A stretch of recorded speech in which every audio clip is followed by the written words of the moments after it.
15 number प्रश्न पर ध्यान दीजिए।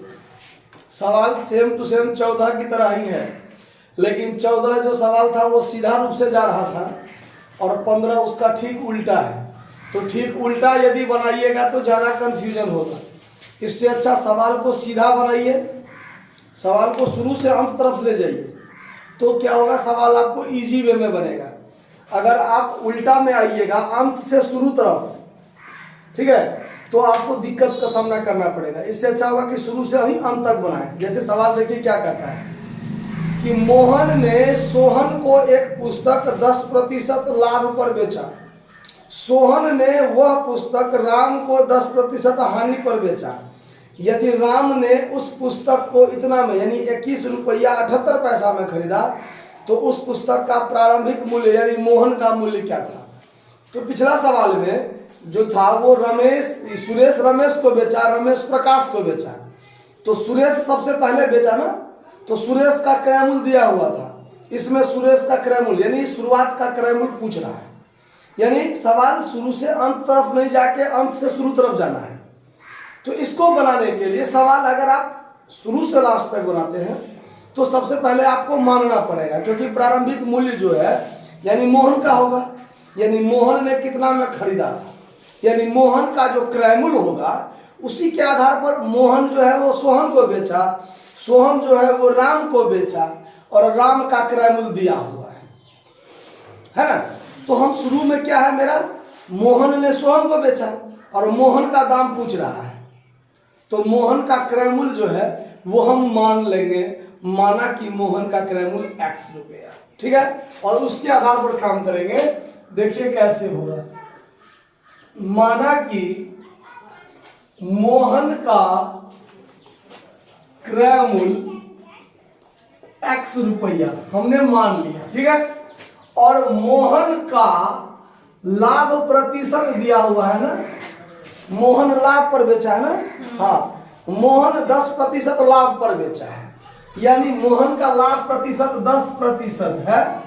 तो मोहन का जो लाभ होगा, मोहन का लाभ जो होगा वो x का 10% होगा कि नहीं होगा, क्योंकि कभी भी लाभ या हानि प्रतिशत निकलता है तो वो क्रय मूल्य के आधार पर निकलता है। किसके आधार पर, तो मोहन का क्रय मूल्य x रुपया है और मोहन को 10% लाभ हुआ, तो x का 10% मोहन को लाभ होगा, तो मोहन को लाभ होगा x बटा 10 रुपया। तो मोहन का जो होगा विक्रय मूल्य, मोहन का जो विक्रय मूल्य होगा, विक्रय मूल्य, क्रय मूल्य और प्लस लाभ यानी x और प्लस x बटा 10 यानी 11x बटा 10, यही रुपया होगा कि नहीं होगा। यानी मोहन का जो विक्रय मूल्य होगा वही सोहन का क्रय मूल्य होगा। तो यहां पर हम लिख देते हैं, चूंकि मोहन का विक्रय मूल्य बराबर सोहन का क्रय मूल्य, जो आपका 11x बटा क्या होगा 10 रुपया होगा। क्लियर है बात। अब देखिए, अब सोहन का हानि प्रतिशत दिया हुआ है, सोहन ने वह हानि यानी 10% हानि पर राम को बेचा है। तो सोहन का हानि प्रतिशत कितना है 10%, तो सोहन का हानि कितना होगा, सोहन का हानि कितना होगा, तो इसका जो क्रय मूल्य है यानी 11x बटा 10 है, उसी का 10% ना उसको हानि होगा। तो यहां से अगर इसको काट दिया जाए तो 11x बटा 100 रुपया क्या हुआ, इसको हानि हुआ। तो सोहन का, ध्यान दीजिए, सोहन का विक्रय मूल्य जो होगा वो क्या होगा, तो सोहन का क्रय मूल्य, सोहन का क्रय मूल्य माइनस और सोहन का हानि 11x बटा 100 होगा ना। इसको घटा दीजिए तो एलसीएम 100, 110, x माइनस 11x मतलब 99x बटा कितना। अब सोहन का जो विक्रय मूल्य होगा वही राम का क्रय मूल्य होगा। यहां लिखिए, सोहन का विक्रय मूल्य बराबर राम का क्रय मूल्य होगा कि नहीं होगा। तो सोहन का जो विक्रय मूल्य है वो 99x बट्टा 100, तो वही हो जाएगा 99x बट्टा 100। सोहन का विक्रय मूल्य है तो राम का क्रय मूल्य होगा ना। अब राम का क्रय मूल्य अकॉर्डिंग टू क्वेश्चन, राम का क्रय मूल्य आपको दिया हुआ है 21 रुपया 78 पैसा दिया हुआ है ना। अब ये भी राम का क्रय मूल्य और ये भी राम का क्रय मूल्य, दोनों आपस में क्या होगा, बराबर होगा।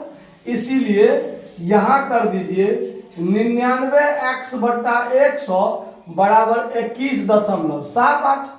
दशमलव हटेगा तो डबल जीरो नीचे 100, ये 100 से ये 100 क्या हो जाएगा, समाप्त हो जाएगा, कट जाएगा नीचे से नीचे। बराबर के अपोजिट साइड में यदि रहेगा तो नीचे से नीचे क्या कर सकते हैं, काट सकते हैं। अब आप x बराबर निकालिएगा तो 2178 अब बट्टा में कितना हो जाएगा 99। अब ये 99 से इसमें क्या दीजिए, भाग दीजिए, देकर देखिए भाग कितना होता है, कितना 22 रुपया। तो ये 22 रुपया जो होगा, सवाल में कहता है प्रारंभिक मूल्य, तो मोहन का जो क्रय मूल्य होगा वही वस्तु का प्रारंभिक मूल्य होगा। यानी कौन है सबसे पहले, मोहन ना, मोहन का जो क्रय मूल्य होगा वही प्रारंभिक मूल्य होगा, वही प्रारंभिक मूल्य होगा।